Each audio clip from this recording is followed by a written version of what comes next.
Hi, it's Hillary. So this month I wanted to look at the 100 and do a little deep dive into it and give you some building blocks to make it stronger, to get more connected to it. If you have a small hand towel, great, because we're gonna kind of play with that for some options. But the 100 is the very first exercise in the traditional mat work. And it is seeing if we can lift our legs, seeing where we can, seeing the curl at both ends of our spine, arms pumping, blood going, getting the breath going. So there's a lot going on, a lot to focus on. But traditionally it was legs on the ground and then seeing where they could go from there. There wasn't any tabletop or starting with your legs up high.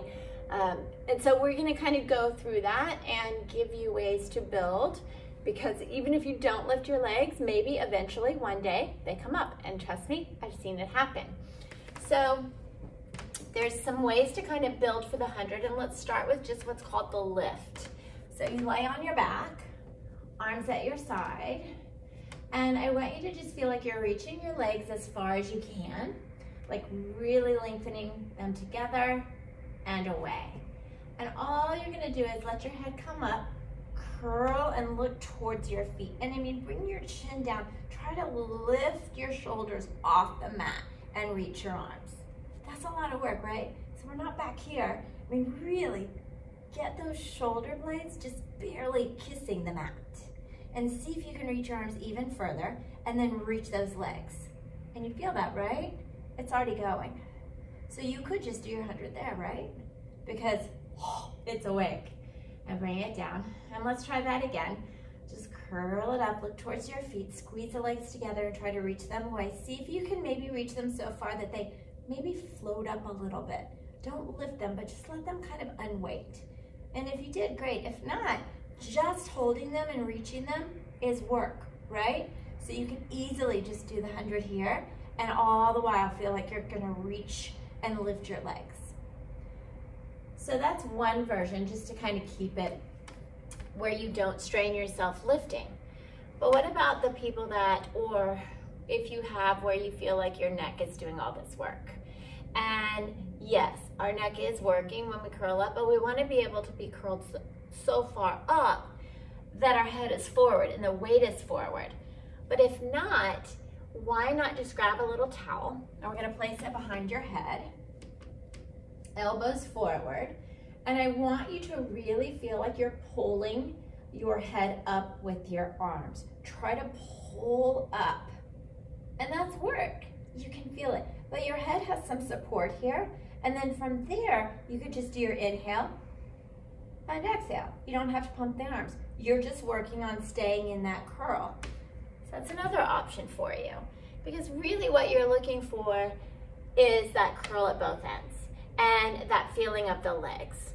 So just because you're not in the full expression of it doesn't mean it's not working, right? You're feeling all the things engage here. So with the 100, we've got a couple of things to focus on. Let's say we're gonna go for the full 100. And once you get those legs up, you can play with it. You can take them higher, feel okay, challenged, and then start to lower them each time. Like, just figure out where it is, because I don't know about you, but each time I do the 100, it's a different experience. All you want to make sure of is that low back isn't arching, that it's staying on the mat, and it's that opposition of you pulling and keeping that back into the mat and the arms and the legs reaching. So let's just go for the full expression and breathe. And you're just gonna curl up, reach your legs where you can, and then just start pumping, right? So what usually happens is we start to kind of fall back, right? So think about the arms reaching as they pump. Think about that behind our head and try to maintain that as you go. And you're just gonna inhale and exhale, right? And then think about the legs reaching, and see where you can go without arching off that back as you pump. When you're done, just bring it all the way down. So with the 100, the goal is, even if you don't lift your legs, to feel like you're going to lift those legs. And then maybe one day, ooh, they kind of float up and you're like, oh my gosh, and there they are. But kind of play with what your challenge point is in the 100. Is it staying curled up? Would it be better to have this behind your head and kind of get that feeling and just breathe? Or is it the lengthening and lifting of the legs? And do you need to just work on that connection there? Is it the reach of the arms getting lost that kind of take you back? So all these things are things to work on and challenge yourself with each time you do it, because it's going to be different. And trying to make that breath last, right? That inhale for 5 seconds and that exhale for 5 seconds. So you're blowing all that air out and breathing it in. So that's a little look at the 100 and some little guides to maybe help you get a little more connected with it. Okay, see you next time. Bye.